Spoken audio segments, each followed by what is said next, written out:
এজমালি সম্পত্তি বা ওয়ারিশান সম্পত্তি বাটোয়ারার সহজ নিয়ম, অর্থাৎ আপনাদের যে বাপ চাচাদের যে এজমালি সম্পত্তি আছে কিংবা দেখা যাচ্ছে আপনার যে পৈতৃক সম্পত্তি আছে, যে ওয়ারিশান সম্পত্তি আছে, এই সম্পত্তি বাটোয়ারা করে কোনো নির্ভেজালভাবে এই সম্পত্তি ভোগ করার সহজ নিয়ম আজকের ভিডিওর মাধ্যমে আপনাদেরকে জানিয়ে দেব। আমি কাজী Humayun Kabir, advocate, Bangladesh supreme court. এই মুহূর্তে আছি আপনাদের সাথে উকিলবাড়ি আইন সহায়তা কেন্দ্র ফেসবুক পেজে।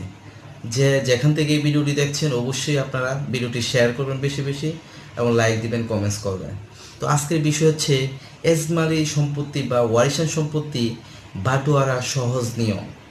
বেসিক্যালি আমরা আমাদের এই বাংলাদেশে যেটা দেখতে পাই সেটা হচ্ছে যখন দাদা মারা যায়, যখন বাপ চাচা ফুফু যারা আছে তারা মৌখিকভাবে যে এই জমিটি তুই তোর দখলে থাকবে, ওই জমিটি তুই করে খাবে, ওই বাড়িটি তোর, ওই পুকুরটি তোর, এই যে এইভাবে মৌখিকভাবে এক এক ভাই এক একটা দাগে এক একটা জমি নিয়ে যায়। দেখা যাচ্ছে ধানের জমিগুলো যেগুলো নাল জমি, এগুলা ভাই বোনরা মিলেমিশে মৌখিকভাবে বাটোয়ারা করে নিয়ে যায়। যে ঘর থাকে তাহলে ঘর কেউ এই রুমটা পাবে, কেউ ওই রুমটা পাবে, কেউ উত্তরের বিটা পাবে, কেউ দক্ষিণের বিটা পাবে, এইভাবে মৌখিকভাবে বাটোয়ারা করা হয়। কিংবা পুকুর থাকলে পুকুরটা এজমালি থাকে, সবার মধ্যে থাকে।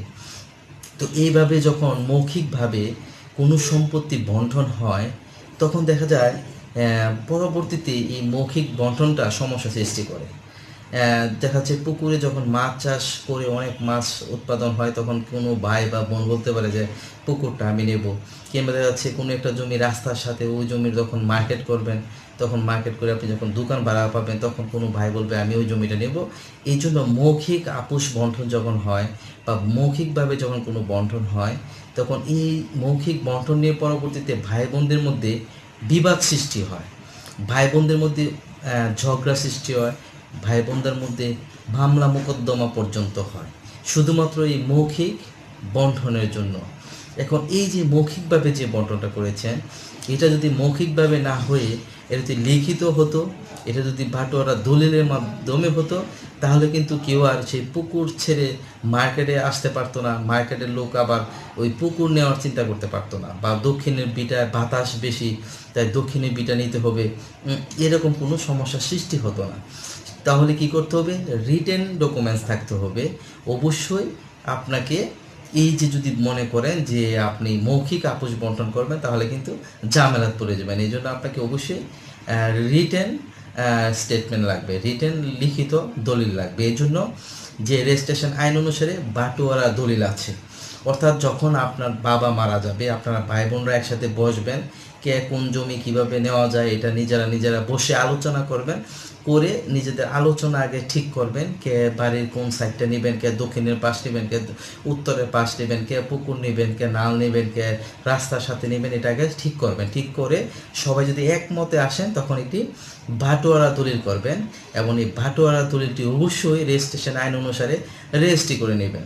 তাহলে আর পরবর্তীতে আপনার ভাই বোনদের মধ্যে ঝগড়ার সৃষ্টি হবে না, ভাই বোনদের পরের প্রজন্ম ছেলে মেয়েদের মধ্যে আর কোনো রকমের ঝগড়া বিবাদ সৃষ্টি হবে না এবং যার যার নামে নামজারি করে আপনি আপনার অংশ বিক্রি করতে পারবেন, হেবা করতে পারবেন, দান করতে পারবেন, কোনো সমস্যা সৃষ্টি হবে না। তাহলে কী নিয়ম? সেটা হচ্ছে অবশ্যই রেজিস্ট্রেশন আইন অনুসারে আপনাকে অবশ্যই বাটোয়ারা একটি দলিল করতে হবে।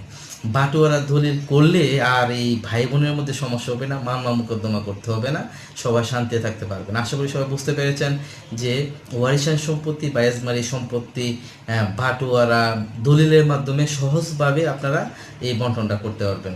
সবাই ভালো থাকেন, সুস্থ থাকেন, সুন্দর থাকেন। আল্লাহ হাফেজ।